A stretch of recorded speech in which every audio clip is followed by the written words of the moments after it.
કે તારા પહેલા હતું સફરજન, તારા પહેલા ઝાડ, તારા પહેલા હતું સફરજન, તારા પહેલા ઝાડ, તારા પહેલા હતી ગ્રેવિટી, તે શું મારી ધાડ.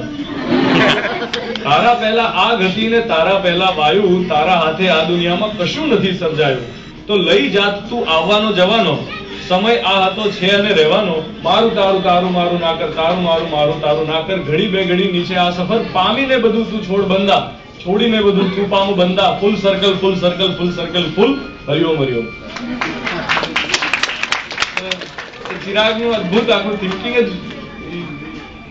ઓકે, અને અમદાવાદ સોંગના બે વર્ઝન છે.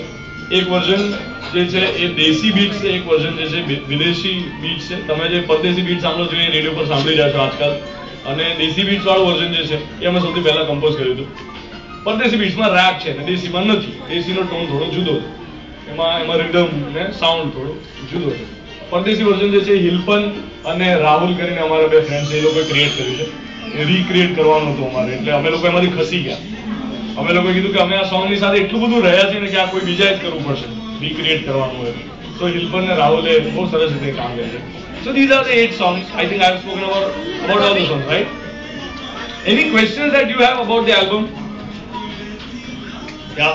કોણે પ્રેરણા આપી આલ્બમ ગાવા માટે? પ્રેરણા એકચ્યુઅલી મારા કંપનીમાં જે વેસ્ટર્ન ઝોનના હેડ છે, મારા બોસીસમાં, જે એમણે 3 વર્ષ પહેલાથી મને ચિરાગને પુશ કરતા હતા કે તમે કંઈક જુદું કરો, કંઈક જુદું કરો.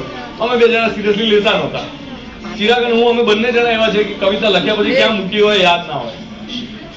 એકવાર લખાઈ ગઈ પછી એ કાગળ ક્યાં છે ખબર નથી. એટલે અમે બંને જણા એટલા ડિસઓર્ગેનાઇઝ છીએ, એટલે મેળ જ નહોતો પડતો ક્યારે.